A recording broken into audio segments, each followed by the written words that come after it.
Doctor Amit Tiwari आज जिस विषय पर बात कर रहा हूँ वो विषय भारत की रेल के संदर्भ में। रेल भारतीयता को, भारत के अर्थशास्त्र को, भारत के समाजशास्त्र को और भारत के उस तंत्र को बहुत नज़दीकी धागे से गढ़ती है जिसमें उसका प्रतिबिंब एकता का है, विकास का है और द्रुतगामी अर्थव्यवस्था का है। फिलहाल मैं यात्रा कर रहा हूँ अपने गृहनगर ग्वालियर की ओर से और इंदौर से। मेरी एक व्यक्तिगत यात्रा है जिसमें मैं इंटरसिटी एक्सप्रेस में हूँ। मेरा कोच है H1 H24 जो मेरा सीट है। तो मैं यहाँ पर यात्रा कर रहा हूँ। फिलहाल कोच का जो दर्जा है वो अव्वल दर्जे का है।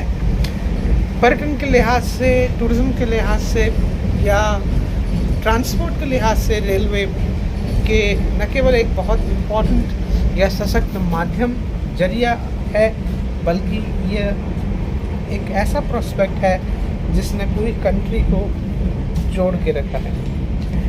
भारत में रेलवे का विकास अंग्रेज़ों के द्वारा किया गया, लेकिन भारत में जो भारत की रेल है वो बुनियादी तौर पर इस बात को लेकर नहीं बनाई गई थी कि रेलवे ने किसी भी प्रकार का कोई ऐसा काम करना था जो राष्ट्रवाद को या राष्ट्रीय एकता के विकास में, खासकर ब्रिटिश भारत में ब्रिटिश बनाम भारत के अभ्युदय या स्वतंत्रता आंदोलन का जो डेवलपमेंट प्रोसेस था उसके प्रोस्पेक्ट।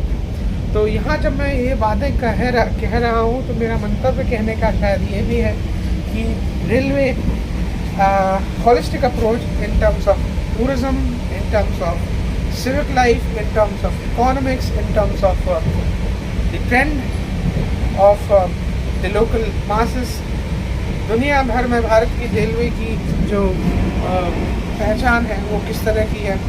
चाहे हम भारत के किसी भी शहर में रह रहे हों, छोटा कस्बा हो, ग्रैंड सिटीज़ हों, कोई भी बहुत बड़ा व्यक्ति जो शायद समाज के वर्ग में ऐसे तबकों पर है जो उच्चिष्ट वर्ग है, और कोई ऐसा व्यक्ति जो शायद सर्वहारा वर्ग में है। रेलवे सभी के लिए बुनियादी सुविधाओं को लेकर चलती है। लेकिन क्या रेलवे की ये कहानी या क्या रेलवे की ये यात्रा स्वतः जस्टिफाइड या सेल्फ एक्सेप्टेबल है? भारत की आज़ादी के 75 साल लगभग हो गए हैं। विकासवाद की अगर बात की जाए तो भारत के स्वतंत्रता युग से अब तक की जो कहानी भारत के अनेक संदर्भों में रेलवे ने जोड़ी है वो क्या ठीक तरीके से जा रही है। अगर हम डेवलपमेंट मॉडल्स की बात करें, रैपिड ट्रांसपोर्ट मोड्स की बात करें या ऐसे कॉन्टेक्स्ट ऑफ डिस्कशंस की बात करें जो बहुत प्रिविलेज्ड होते हैं छोटे कंट्रीज़ में, जहाँ rapid transit modes of transport हैं या ऐसे सिविक एमिनिटीज़ हैं जहाँ पर लोग बहुत सेंसिबल तरीके से ट्रैवल कर पाते हैं। लेकिन ऐसी भी जगह जहाँ पर एक तरफ हम पगडंडियों से जुड़ते हुए गाँवों को जोड़ते हैं और दूसरी तरफ हम ऐसे सेगमेंट की बात करते हैं जहाँ पर हमें कोई TGV स्टाइल की रेल जिसकी गति लगभग ध्वनि के आसपास की हो तो शायद एक ड्रीम कम ट्रू जैसी बात होती है। अगर मैं इस प्रोस्पेक्ट की बात करूं कि रेलवे ने अभी तक सुविधाओं के लिहाज से, दुर्घटना के लिहाज से या कॉम्प्लीमेंट किया है कंट्री को प्रोग्रेस के लिहाज से, in terms of economic cycle, transport viability, in terms of catering the different needs of different social communities, तो ये बहुत आला दर्जे की सेवाएं हैं या नहीं, इस पर अभी हम डिबेट शायद नहीं कर सकते। लेकिन जो इस देश का नेचर है, ये देश की जो आबादी का तंत्र है या इसका जो इंफ्रास्ट्रक्चर है in terms of the width and length of this country बहुत अलग है। तो मेरा व्यक्तिगत सोच ये है कि भारत की रेलवे जहाँ तक मेरा अपना अनुभव है, बहुत ज़्यादा यात्राएं मेरी अलग देशों में तो नहीं हुई, लेकिन जितनी भी मेरी यात्राएं बाहर के मुल्कों में रही हैं, अब तक मैं ये समझ पाया हूँ कि इतना अच्छा infrastructure at such a price, it is wonderful.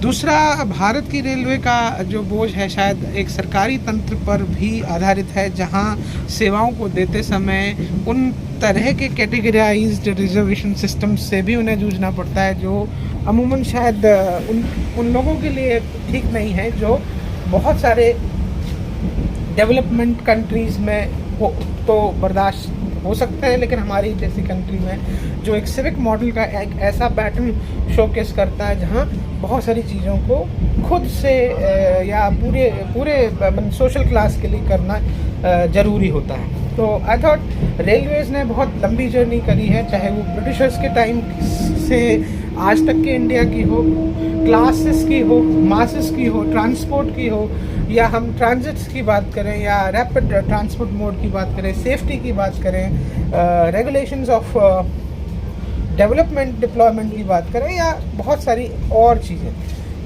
Total in terms of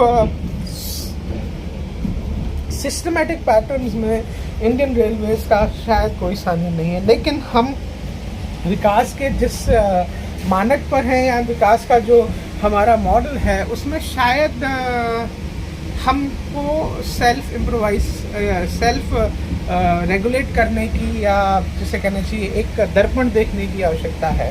सुविधाएं जो दी गई हैं क्या सेवाओं के मानकों के साथ साथ जो कीमत है उसके साथ जस्टिफाई करती है? क्या रेलवे में क्राइम कंट्रोल किया गया है? क्या रेलवे करप्शन से फ्री है? क्या रेलवे को लेकर मोटे तौर पर एक आम नागरिक ये कह सकता है कि इस क्षेत्र में कहीं कोई गड़बड़ नहीं है? बहुत सारे ऐसे प्रश्न हैं जिन पर हम बात कर सकते हैं, जो एक सोफिस्टिकेटेड टूरिज्म ट्रांसपोर्ट मॉडल को डिफाइन करता है। आई थॉट प्रेशर की अगर बात की जाए, जितनी पैसेंजर ट्रेन्स की भारत में आवश्यकता है या जितनी लग्जरी ट्रेन्स की आवश्यकता है या जो हमारा इंफ्रास्ट्रक्चर है वो माफ़ करिएगा बहुत लंबे अरसे के बावजूद भी, बहुत सारे प्रोसेस के बावजूद भी हम बहुत प्रेशर में हैं। वित्तीय घाटे की बात करें, उस सोच की बात करें जिसमें हम भारत के अर्थतंत्र को या रेलवे के बजट को आंकते मापते हैं, वो बहुत अच्छा तो नहीं है।